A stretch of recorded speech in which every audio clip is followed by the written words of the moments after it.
이 시간 다 함께 묵상 기도하시면서 하나님께 예배하겠습니다.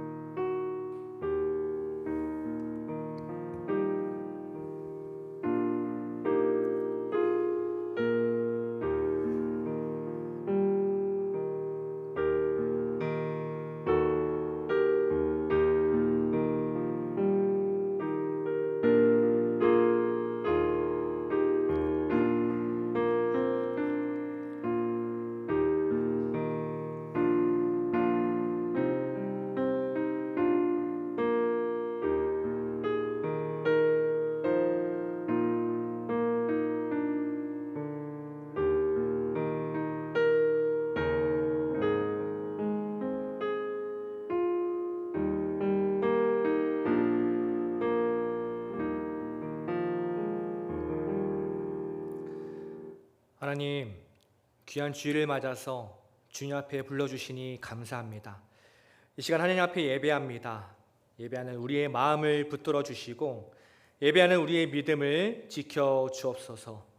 이 시간 하나님께 집중하고 오직 하나님만 바라보는 시간 되도록 주님께서 인도하여 주옵소서. 우리 안에 모든 분주함 내려놓게 하시고 주님 앞에 믿음으로 나아가게 하여 주옵소서. 예수님의 이름으로 기도드립니다. 아멘. 다 함께 사도신경으로 신앙 고백하도록 하겠습니다.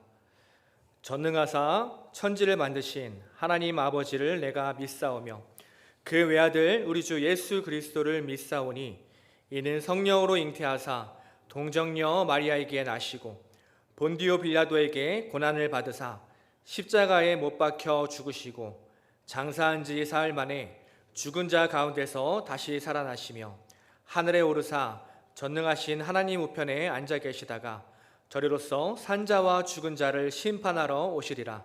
성령을 믿사오며 거룩한 공예와 성도가 서로 교통하는 것과 죄를 사하여 주시는 것과 몸이 다시 사는 것과 영원히 사는 것을 믿사옵나이다. 아멘. 이 시간 찬송가 183장입니다. 빈들의 마른 풀같이 우리 함께 찬양하도록 하겠습니다. 빈들의 마른 풀같이 시들은 나의 영혼 주님이 약속한 성령 간절히 기다리네 가물어 메마른 땅에 단비를 내리시듯 성령의 단미를 부어 새 생명 주옵소서. 반가운 빗소리 들려 산천이 춤을 추네 봄비로 내리는 성령 내게도 주옵소서. 가물어 메마른 땅에 단비를 내리시듯 성령의 단비를 부어 새 생명 주옵소서. 절 따라 우로를 내려 조목이 무성하니 내 심령 위에 성령을 부소서. 가물어 메마른 땅에 단비를 내리시듯 성령의 단비를 부어 새 생명 주옵소서. 잠대신 사랑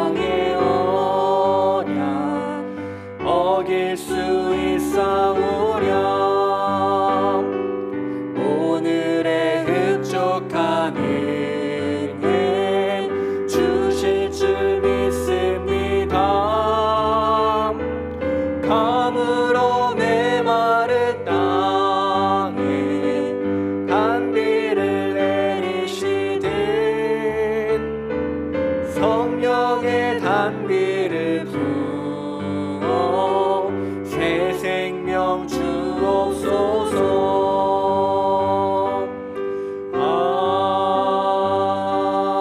아멘. 김동욱 장로님께서 대표기도 해주시겠습니다.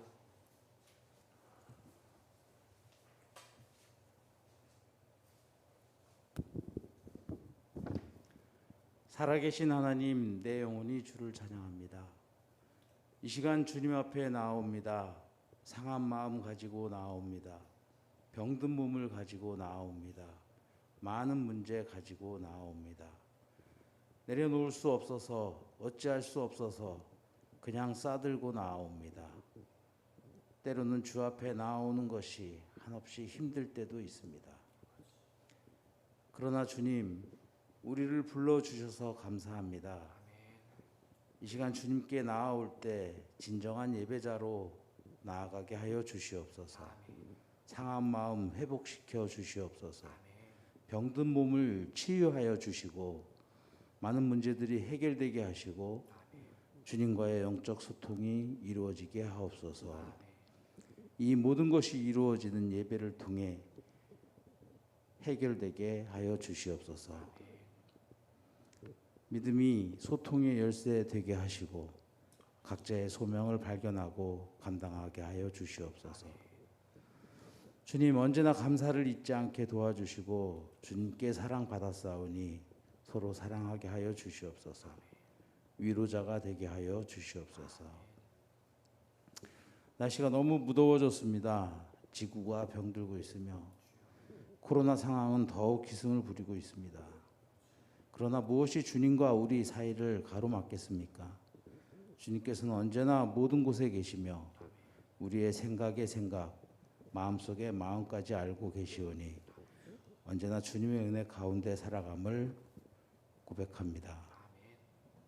말씀과 기도로 매일 영적 호흡을 살아가는 성도의 삶이 되기를 다짐하며 모든 말씀 예수님의 이름으로 기도드립니다.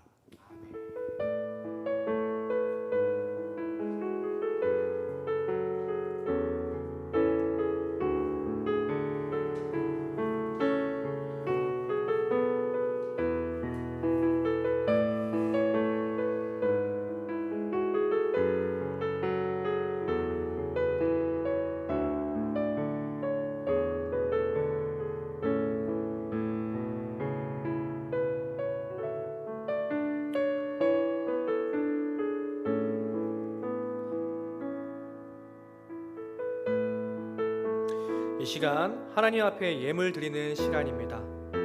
준비한 예물 다 함께 하나님 앞에 드리도록 하겠습니다.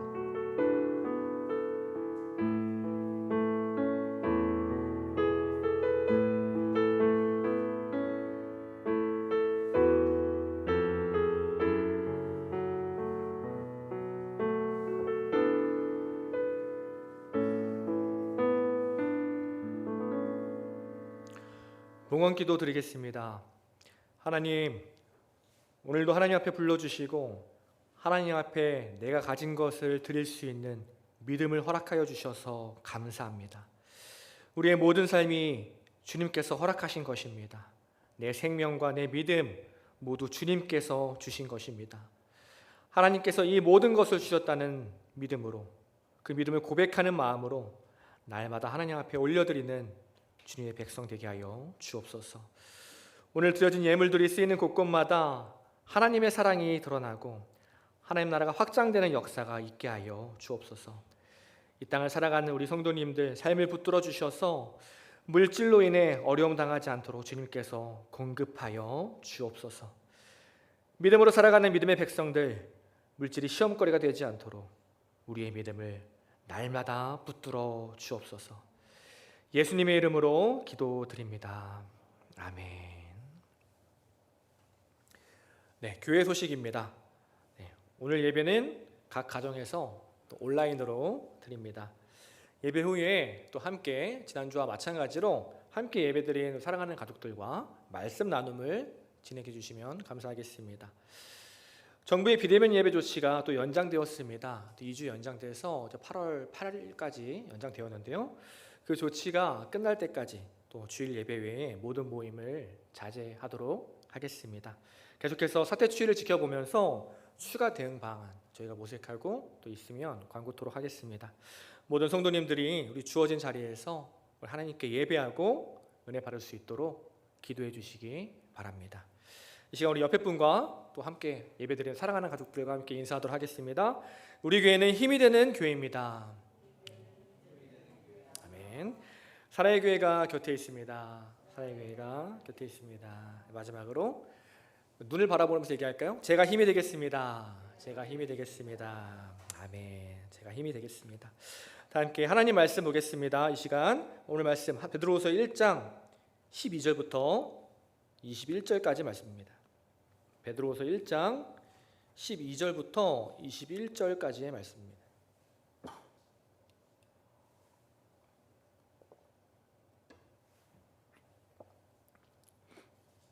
제가 봉독하도록 하겠습니다. 그러므로 너희가 이것을 알고 이미 있는 진리에 서 있으나 내가 항상 너희에게 생각나게 하려 하노라. 내가 이 장막에 있을 동안에 너희를 일깨워 생각나게 함이 옳은 줄로 여기노니 이는 우리 주 예수 그리스도께서 내게 지시하신 것 같이 나도 나의 장막을 벗어날 것이 임박한 줄을 알미라. 내가 힘써 너희로 하여금 내가 떠난 후에라도 어느 때나 이런 것을 생각나게 하려 하노라. 우리 주 예수 그리스도의 능력과 강림하심을 너희에게 알게 한 것이 교모히 만든 이야기를 따른 것이 아니요 우리는 그의 크신 위엄을 친히 본 자라. 지극히 큰 영광 중에서 이러한 소리가 그에게 나기를 이는 내 사랑하는 아들이요 내 기뻐하는 자라 하실 때에 그가 하나님 아버지께 존귀와 영광을 받으셨느니라. 이 소리는 우리가 그와 함께 거룩한 산에 있을 때에 하늘로부터 난 것을 들은 것이라. 또 우리에게는 더 확실한 예언이 있어 어두운 데를 비추는 등불과 같으니 날이 새어 샛별이 너희 마음에 떠오르기까지 너희가 이것을 주의하는 것이 옳으니라. 먼저 알 것은 성경의 모든 예언은 사사로이 풀 것이 아니니 예언은 언제든지 사람의 뜻으로 낸 것이 아니요 오직 성령의 감동하심으로 받은 사람들이 하나님께 받아 말한 것임이라. 아멘. 네, 봉독한 말씀입니다. 베드로후서 1장 12절부터 21절까지 말씀을 통해서 성도의 삶에는 믿음의 흔적이 남는다. 성도의 삶에는 믿음의 흔적이 남는다라는 제목으로 은혜를 나누도록 하겠습니다. 뒷모습이 아름다워야 진짜 아름다운 사람입니다. 인생은 만남과 헤어짐의 연속입니다. 만남의 예절도 중요하지만 헤어짐의 예절도 중요합니다. 앞모습도 아름다워야 하지만요, 뒷모습도 아름다워야 합니다. 이런 내용을 잘 드러낸 시가 있는데요, 지난주와 마찬가지로 시 한 편을 또 소개해 드리도록 하겠습니다. 방우달 시인의 서투른 새, 노련한 새라는 시입니다. 떠날 때를 보면, 떠나고 난 후에 보면 떠난 새가 제대로 보인다. 서투른 새는 나뭇가지를 요란하게 흔들고 떠난다. 떠난 후 가지가 한참 흔들린다. 노련한 새는 가지가 눈치채지 못하게 모르게 흔적도 없이 조용히 떠난다. 떠나가도 늘 앉아있는 듯한 착각 속에서 가지에게 포근한 무게를 느끼게 한다. 저와 목사님이 아주 좋아하는 TV 프로그램이 하나 있습니다. 백종원의 골목식당입니다. 재밌는 거는 저나 목사님이나 둘 다 TV를 안 본다는 것입니다. 심지어 목사님 사택에는 TV가 없습니다. 그런데 둘 다 이 프로그램을 좋아한다는 거예요. 아무래도 좀 맛있는 음식들이 나오니까 좋아하는 것 같습니다. 이 골목 식당을 보면요, 이제 백종원 씨가 여러 식당을 방문해서 문제점을 해결합니다. 방송을 보면 이제 음식의 문외한인 제가 봐도 저 식당 대체 무슨 자신감으로 저렇게 장사하나, 저기는 절대 가면 안 되겠다라는 생각이 드는 식당들이 많다는 거예요. 위생도 엉망이고 준비도 어설픕니다. 맛도 그때그때 기분에 따라 다릅니다. 그런 식당이 신기하게도 이제 백종원 씨 손길만 닿으면 다 맛집으로 바뀐다는 것이에요. 근데 문제는 그게 오래 가지 않는다는 것입니다. 가끔 이제 중간 점검이라고 해서 6개월이나 1년 뒤에 연출팀이 몰래 그 식당을 방문합니다. 그리고 이제 음식을 시켜서 맛을 보면요, 처음 그때 그 맛이 아니라는 거예요. 백종원 씨 앞에서는 달라진 모습을 보여줬습니다. 그런데 백종원 씨가 떠나자 이전의 모습이 돌아온 거예요. 게으르고 지저분하고 대충하는 안 좋은 모습들이 그대로 드러나고 말았습니다. 앞모습은 아름다웠습니다. 그러나 뒷모습은 아름답지 못한 사람들이었습니다. 앞모습만 아름다운 사람은요, 반쪽짜리 인생입니다. 뒷모습이 아름다워야 진짜 아름다운 사람입니다. 성도의 삶도 뒷모습이 중요합니다. 성경을 보면 그런 사람이 등장하는데요, 우리가 사도행전을 통해서 알아본 스데반 집사님 기억하시나요? 사람들이 자기에게 돌을 던지는 그 순간에도 그들을 위해서 하나님 앞에 기도합니다. 죽는 순간까지 이웃 사랑함을 포기하지 않았습니다. 스데반 집사님은요, 뒷모습까지도 아름다운 사람이었습니다. 반면 솔로몬 왕은 어땠습니까? 앞모습은 너무나 아름다웠습니다. 하나님이 다스리시는 위대한 왕국을 건설했고요, 하나님이 주신 지혜로 그 나라를 평화롭게 다스렸습니다. 그러나 거기까지였다는 거예요. 그의 뒷모습은 이방 여인과 우상 숭배로 물들어버린 삶이었습니다. 솔로몬은 앞모습만 아름다운 반짝 인생이었어요. 결국 그는 우리에게 아름다운 흔적이 아니라 안타까운 흔적을 남기고 말았습니다. 뒷모습이 아름다워야 진짜 아름다운 사람입니다. 아름다운 사람은요, 아름다운 흔적을 남깁니다. 오늘 본문에서도 우리에게 아름다운 흔적을 남긴 사람이 등장합니다. 바로 베드로입니다. 우리 지난주부터 살펴보고 있는 이 베드로후서는요, 베드로가 죽기 전에 마지막으로 쓴 편지입니다. 오늘 본문 14절에서도 이렇게 얘기하는 거예요. 우리 주 예수 그리스도께서 내게 지시하신 것 같이 나도 나의 장막을 벗어날 것이 임박한 줄을 안다. 베드로는요, 자신이 이제 곧 죽는다는 사실을 알고 있었습니다. 그래서 사랑하는 성도들에게 마지막으로 이 편지를, 이 베드로후서를 쓰기 시작하는 거예요. 보통 마지막이라고 생각하면 어떤 내용을 적겠습니까? 저라면 아마도 이럴 것 같아요. 생각해보니 여러분과 함께했던 그때가 참 좋았습니다. 저번에 제가 실수했던 그 일들 정말 미안합니다. 부족한 저와 그동안 함께해줘서 참 고맙습니다. 제가 떠나도 저를 기억해 주세요. 그런데 오늘 베드로는 뭐라고 하나요? 본문 14절에 보니까요, 13절에 내가 이 장막에 있을 동안에 너희를 일깨워 생각나게 함이 옳은 줄로 여긴다. 또 15절에 보니까요, 내가 힘써 너희로 하여금 내가 떠난 후에라도 어느 때나 이런 것을 생각나게 하려 한다. 무슨 말입니까? 내가 떠나기 전에 마지막으로 복음을 다시 말하겠다. 나는 내가 떠나도 너희가 주님만을 생각하길 원한다라고 말하고 있는 것입니다. 죽는 순간까지 베드로의 관심은 어디에 있었나요? 나에게 있는 것이 아니라 하나님에게만 있었습니다. 베드로는 마지막 편지를 통해서 나의 삶의 이야기를 남기지 않았습니다. 오직 하나님의 이야기를 남겼습니다. 베드로는 마지막 뒷모습까지 하나님께 붙들린 아름다운 사람이었습니다. 결국 그 삶이 성도들의 마음 가운데 아름다운 믿음의 흔적을 남겼습니다. 사랑하는 여러분, 우리는 어떤 흔적을 남기기 위해 살아가고 있습니까? 우리의 삶을 돌아보면 정말 열심히 살아가고 있습니다. 요즘 날이 정말 덥죠. 밖에 잠깐만 있어도 땀이 뻘뻘 흐르더라고요. 날씨가 신기합니다. 점심에 해가 쨍쨍했다가 오후에 갑자기 소나기가 내렸다가 요즘 날씨가 마치 저의 마음과 같아요. 이랬다 저랬다 그럽니다. 그런데 많은 사람들이 이런 날씨 속에서도 정말 열심히 일하며 살아간다는 것이에요. 누군가는요, 사람들에게 더 인정받기 위해 살아갑니다. 더 좋은 곳에 가려고 또 자신의 이름을 남기려고 애쓰면서 살아갑니다. 누군가는 더 많은 돈을 벌기 위해서 살아갑니다. 내 통장에 또 내 가족과 살아가는 내 자녀에게 더 많은 돈을 남기려고 살아갑니다. 그런데 그 결과는 어떻습니까? 열심히 일해서 이름은 남겼습니다. 열심히 일해서 물질은 남겼어요. 그러나 돌아보니까 하나님은 남지 않은 인생이었습니다. 제가 요즘 교회에 살림을 차렸습니다. 월요일 저녁에 제가 집에 갔다가 두 밤을 자고서 수요일 오전에 다시 교회에 옵니다. 그리고 계속 교회에 있는 거예요.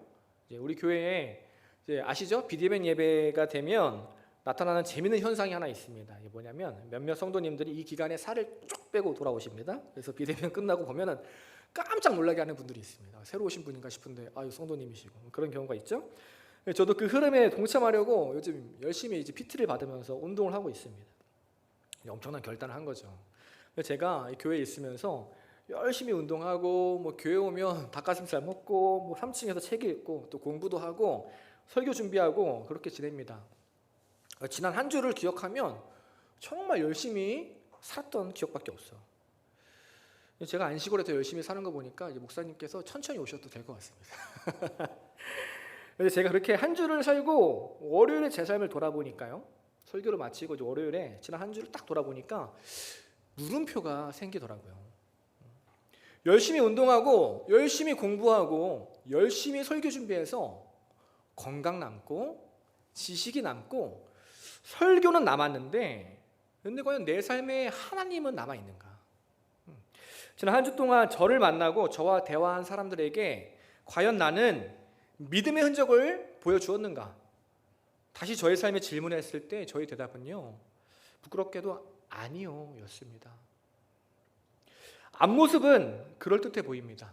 그러나 뒷모습은 믿음의 흔적을 남기는 아름다운 삶이 아니라 나의 흔적만 남겼던 안타까운 삶이었다는 것입니다.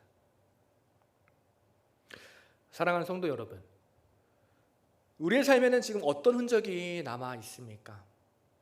사랑하는 우리 가족들에게 지금 나는 어떤 흔적을 남기며 살아가고 있습니까?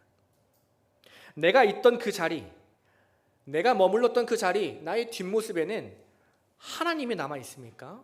아니면 성공과 물질, 쾌락과 미움만이 남아 있습니까? 호랑이는 죽어서 가죽을 남긴다고 합니다. 사람은 죽어서 이름을 남긴다고 하죠. 그러나 성도는요, 죽어서도 믿음을 남깁니다. 저는 우리 모두가 세상은 조금 몰라줘도 세상에선 조금 부족해도 이 믿음의 흔적만은 풍성하게 넘쳐나는 삶이 되기를 간절히 소망합니다. 사랑하는 우리 가족들에게, 우리 자녀들에게 다른 것들보다 이 믿음의 유산을, 이 믿음의 흔적을 풍성하게 남겨주는 우리 사랑의 교회 모든 성도님들 되기를 간절히 소망합니다. 아름다운 사람은 아름다운 흔적을 남깁니다. 그래서 성도의 삶에는 믿음의 흔적이 남습니다. 그렇다면 오늘 이 베드로의 편지를 통해서 우리가 남겨야 할 믿음의 흔적은 무엇인지 함께 살펴보도록 하겠습니다. 두 가지인데요. 먼저 첫 번째로 우리 삶에 하나님을 만난 흔적이 있어야 한다는 것입니다. 인터넷을 보면 소위 유럽 3대 허무 관광지, 속칭 상뻥, 세 가지 뻥이라는 얘기죠. 그런 소개글이 있습니다. 그것이 어디냐면 벨기에 브뤼셀에 있는 오줌 싸개 동상, 덴마크 코펜하겐의 인어공주 동상, 독일 라인강의 로렐라이 언덕이라고 합니다. 가보진 않아서 모르겠어요. 그런데 어떤 느낌인지는 알 것 같아요. 흔히 입소문 나서 유명한 관광지 가보면 평범한 돌덩이 하나 있고 관광지라고 써붙여 있는 데 있지 않나요? 그런 경우를 우리가 경험할 때가 많습니다. 그런데 되게 평범한데 그것이 왜 유명하냐? 바로 이야기가 있기 때문입니다. 돌과 관련된 이야기, 그 동상과 관련된 전설 같은 이야기가 그것을 유명하게 만들었다는 것이에요. 우리나라에도 그런 곳이 있습니다. 강릉에 가면 주문진에 굉장히 오래된 버스 정류장 하나가 덩그러니 놓여 있습니다. 그 주변에 정말 아무것도 없거든요. 그런데 그곳에 사람들이 엄청나게 몰려서 사진을 찍고 그럽니다. 그 이유가 뭐냐 알아보니까 그 정류장이 BTS 아시나요? 가수인데 BTS 뮤직비디오에 나왔기 때문이에요. 그냥 흔한 버스 정류장이었어요. 그러나 그 흔한 버스 정류장에 이야기가 더해지니까 많은 사람이 믿고 찾는 명소가 되었습니다. 무슨 말인가요? 이야기에 힘이 있다는 것입니다. 단순히 예수 믿어 이렇게 말하는 것이 아니라 내가 예수 믿으니까 이렇게 변했어. 내가 예수 믿으니까 너무 행복해. 하나님을 만난 나의 흔적들, 하나님을 만난 나의 이야기에 힘이 있다는 것입니다. 오늘 본문에서도 그렇게 말하고 있습니다. 16절인데요. 우리는 주 예수 그리스도가 영광 가운데 오실 것을 여러분에게 전했습니다. 그것은 누군가가 지어낸 근사한 이야기가 결코 아닙니다. 우리는 그분의 위엄 있는 모습을 우리 눈으로 직접 보았습니다 말하고 있는 거예요. 오늘 베드로는 복음을 그냥 믿어라, 그냥 붙들어라 말하고 있지 않습니다. 대신 이렇게 말합니다. 복음은 우리가 경험한 이야기다. 하나님과 함께했던 내 삶의 흔적을 너희가 이미 보지 않았냐? 우리가 함께 하나님을 경험하지 않았냐? 그 이야기를 기억해라. 잊지 말아라. 기억하고 잊지 말아라. 우리에게 말하고 있는 거예요. 하나님의 만난 흔적들을 붙들라고 말하고 있습니다. 왜 하나님을 만난 흔적이 중요합니까? 신앙생활은 스펙이 아니라 하나님과의 관계이기 때문이에요. 아무리 신앙생활 열심히 하고 오랜 기간 봉사해도요, 하나님을 만난 흔적들이 없다면 그 삶은 점점 메말라 갑니다. 삶이 힘듭니다. 넘어지게 돼요.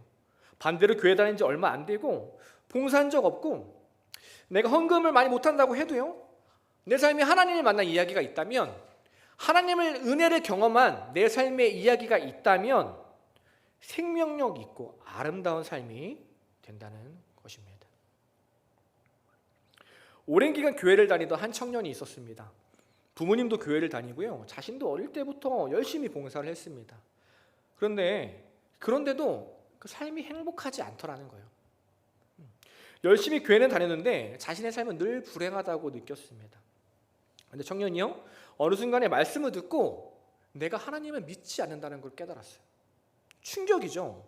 굉장히 오랫동안 교회를 다니고 열심히 봉사를 했는데도 내가 하나님을 믿지 않는구나라는 것을 깨달았대요. 그 이후로 하나님을 만나기 위해서 노력하며 애쓰기 시작합니다. 주일뿐만이 아니라 매일의 삶 속에서 하나님을 만나기 위해 노력하기 시작합니다. 그때부터 그 청년의 삶이 조금씩 달라지는 거예요. 남이 만난 하나님이 아니라 내가 만난 하나님을 경험하기 시작합니다.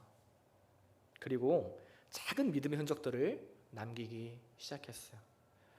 결국 그 청년 어떻게 되었냐고요? 하나님을 모르던 불행한 인생에서 하나님을 나누는 행복한 인생으로 변화되었습니다. 세상에서 행복하다고 말하는 사람들의 공통점이 있습니다. 나 참 행복해 라고 말하는 사람들의 공통점이 있다는 거예요.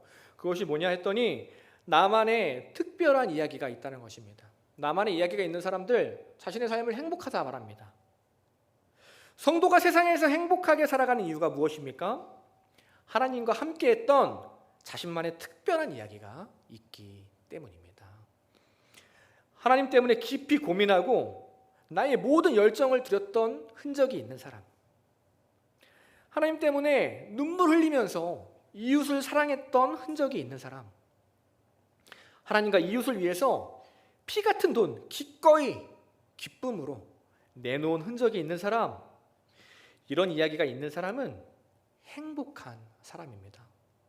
그런 사람을 보면서 하나님은 너의 삶이 참 아름답다 말씀하십니다. 십자가에서 예수님을 만나고 회개하고 구원받은 강도가 있습니다. 우리는 그 강도를 부러워할 때가 되게 많아요. 그처럼 내 마음대로 살다가 마지막에 예수님 만나서 구원받았으면 좋겠다 이렇게 얘기할 때가 많습니다. 그러나 그 삶이 정말 부러운 삶일까요? 우리는 그 강도의 삶을 보고 어느 누구도 아름답다고 말하지 않습니다. 그 이유가 무엇이에요? 예수님과 함께했던 그 삶의 이야기가 없기 때문이에요. 예수님과 동행한 그 삶의 경험이 없기 때문입니다. 오늘 베드로의 삶이 아름다운 이유는 무엇입니까? 우리가 잘 알듯이 베드로는요, 실수가 많은 사람이었어요. 날마다 넘어지고 실패하고 예수님을 떠나갔던 사람입니다. 누구보다 연약한 사람이었어요. 그럼에도 불구하고 그는 포기하지 않았습니다. 끝까지 예수님을 붙들고 예수님과 동행하였습니다. 예수님과 함께한 이야기가 그의 삶을 아름답게 만들었습니다.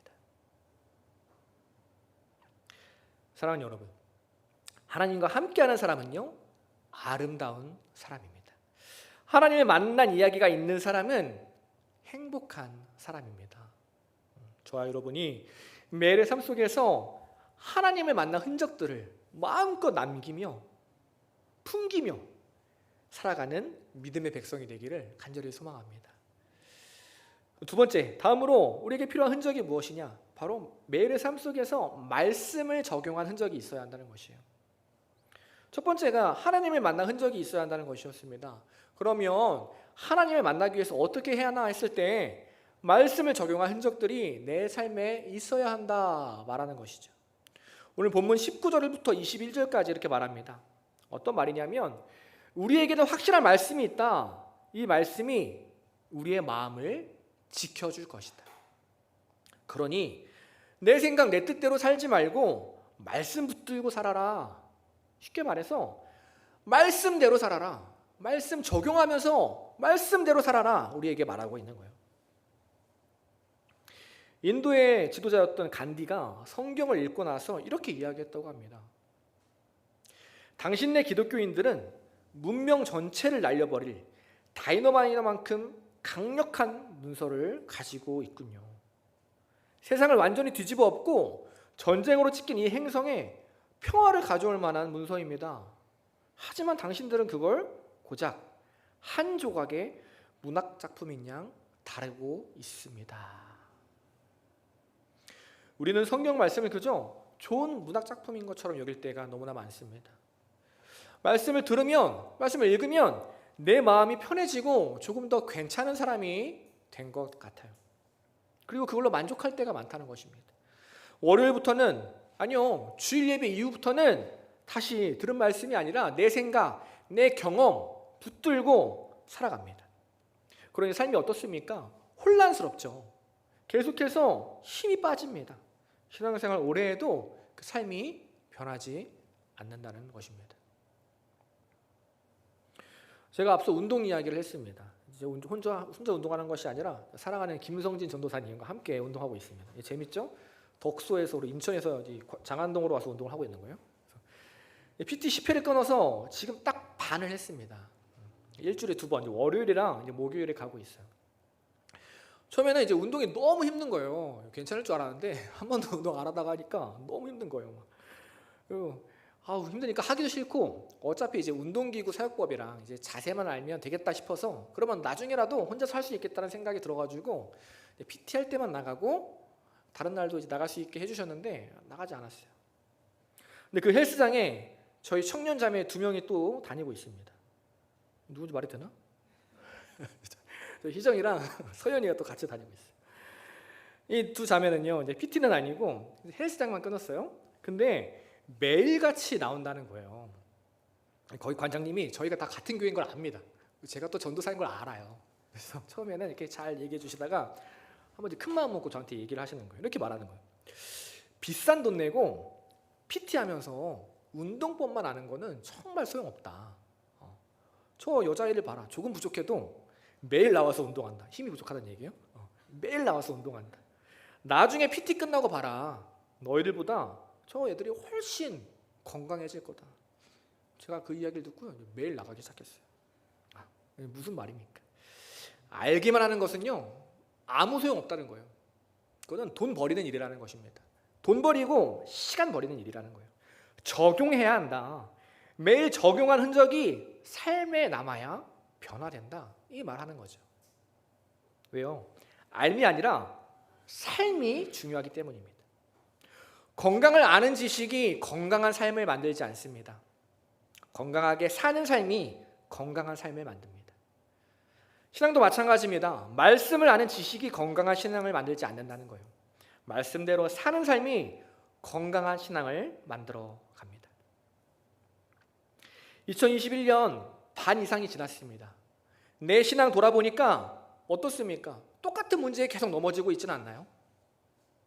신앙의 성장이 없고 정체된 것 같지는 않습니까? 만약에 그렇다면 그 이유는 하나입니다. 내 삶에 적용이 없기 때문입니다.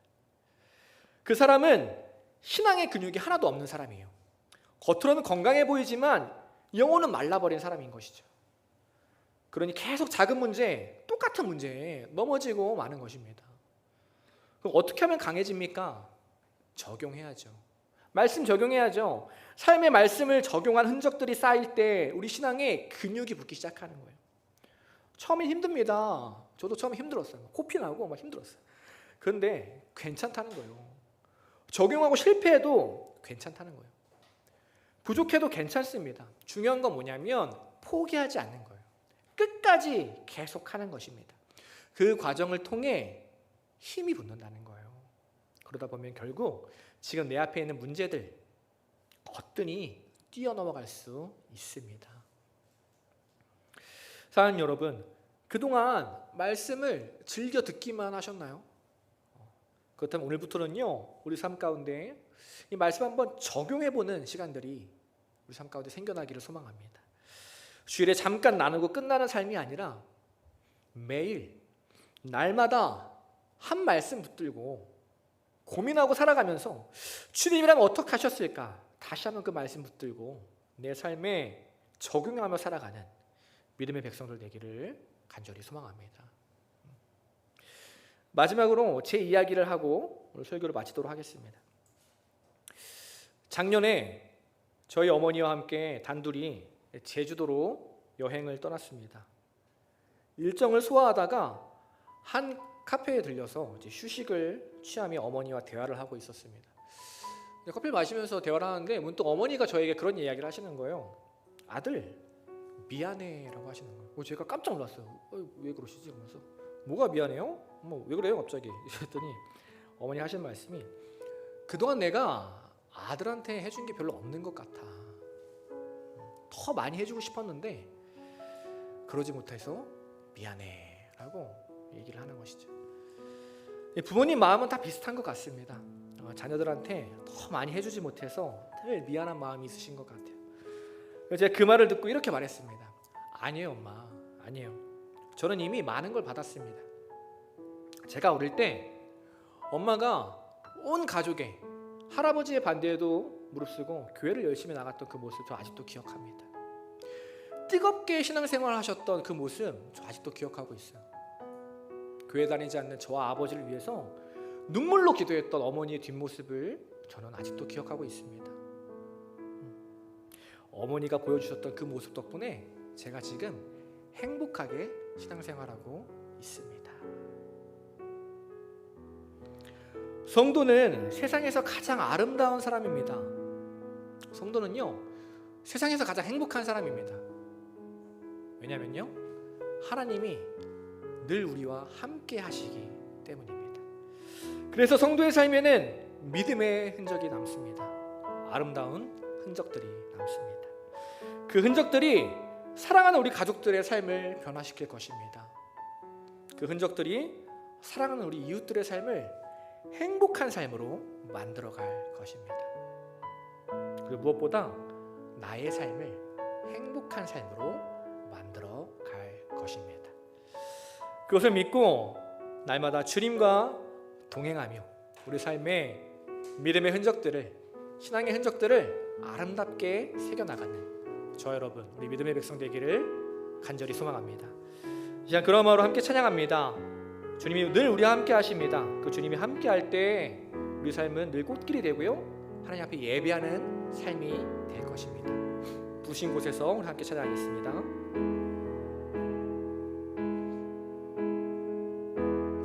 따스한 성령님 마음으로 보내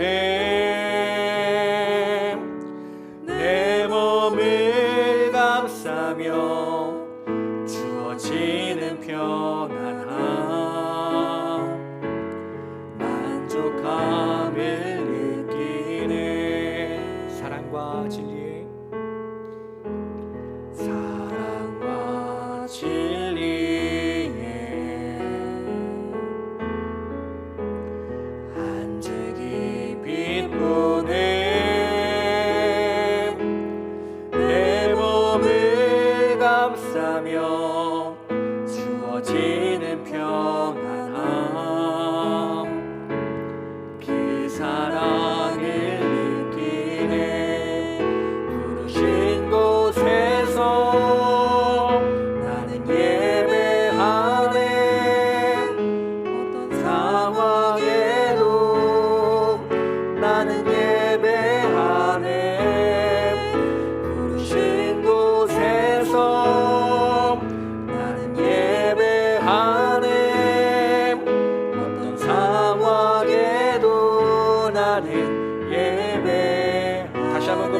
부탁합니다. 따스한 성령님,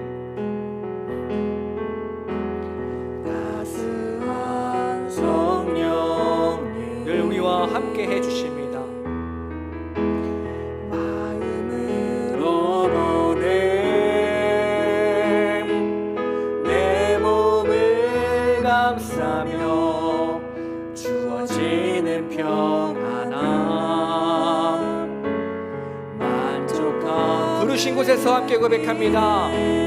부르신 곳에서 나는 예배하네 어떤 상황에도 나는 예배하네 부르신 곳에서 나는 예배하네 어떤 상황에도 나는 한 번 더 고백합니다. 부르신 곳에서 나는 주님을 예배합니다. 부르신 곳에서 나는 예배하네 어떤 상황에도 나는 예배하네 부르신 곳에서 나는 예배하네 어떤 상황에도 나는 예배하네 내가 걸어갈 때 길이 되고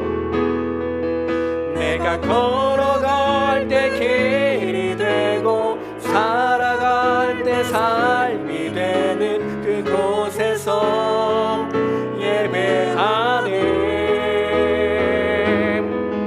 내가 걸어갈 때 길이 되고 살아갈 때 삶이 되는 그곳에서 예배하네 부르신 곳에서 나는 예배하네 어떤 상황에도 나는 예배하네 부르신 곳에서 나는 예배하네 어떤 상황에도 나는 예배하네.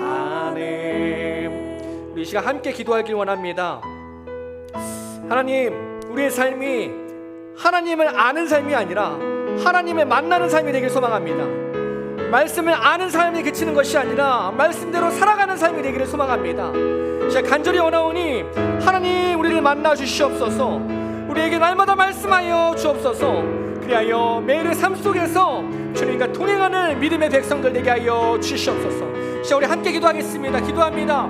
하나님, 주님 아버지, 시간 우리 기회를 더하여 주시옵소서. 아버지, 주님 앞에 날마다 주님의 말씀 붙들고 동행하는 삶이 되길 소망합니다. 아버지, 하나님을 아는 삶에 만족하며 살았던, 말씀을 아는 삶에 만족하며 살았던 아버지, 나의 삶을 얘기합니다. 내 삶의 행적들, 내 뒷모습에 무엇이 남아 있었습니까? 하나님이 아니라, 말씀이 아니라, 믿음이 아니라 내 삶의 행적들, 나의 욕심과 나의 만족과 나의 유익들이 남아 있었음을 다시 한번 고백합니다. 주님, 우리의 생각과 우리의 마음을 돌이키게 하여 주시옵소서. 다시 주님 붙들고 살아가게 하여 주시옵소서.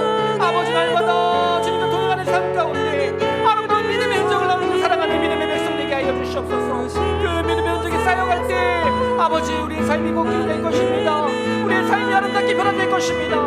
우리의 가족이, 우리의 교회가, 우리가 속한 모든 공동체가 아름답게 변화되어 갈 것입니다.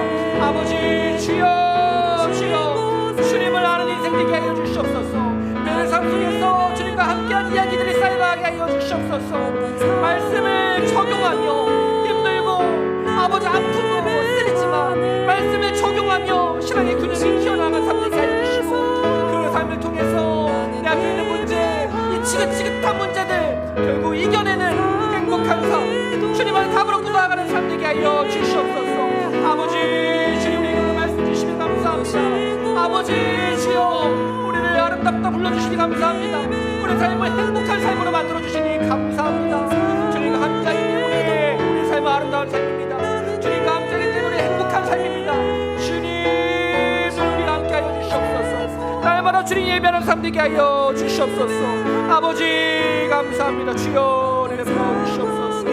우리 다시 한번 고백합니다. 부르신 곳에서 나는 예배하네. 부르신 곳에서 나는 예배하네. 어떤 상황에도 나는 예배하네. 부르신 곳에서 나는 예배하네. 어떤 상황에도 나는 작은 목소리로 다시 한번 고백합니다. 부르신 곳에서 나는 예배하네. 어떤 상황에도 나는 예배하네. 부르신 곳에서 나는 예배하네. 어떤 상황에도 나는 예배하네.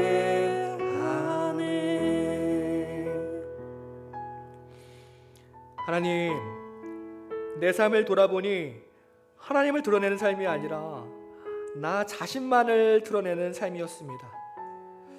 믿음의 흔적이 아니라 욕심의 흔적들만 가득한 삶이었습니다. 하나님, 우리를 용서하여 주옵소서. 오늘 이 시간 우리에게 은혜를 베풀어 주옵소서. 그리하여 다시 하나님 꼭 붙들고 믿음의 흔적만을 남기고 살아가는 우리 믿음의 백성들 되게 하여 주옵소서. 우리 삶에 하나님과 함께한 이야기들이 쌓여가길 소망합니다. 하나님과 동행했던 행복한 이야기들이 쌓여가길 소망합니다. 말씀을 적용하는 흔적들이 우리 삶에 쌓여가길 소망합니다. 성령 하나님, 늘 우리 삶을 인도하여 주옵소서. 내가 걸어가는 길이 하나님과 함께하는 꽃길 되게 하여 주옵소서. 한 주간 우리의 삶을 붙들어 주실 줄 믿습니다. 우리 삶을 책임지시고 선한 길로 이끌어 주옵소서. 우리를 포기하지 않으시고 끝까지 사랑하시는 예수 그리스도의 이름으로 간절히 기도드립니다.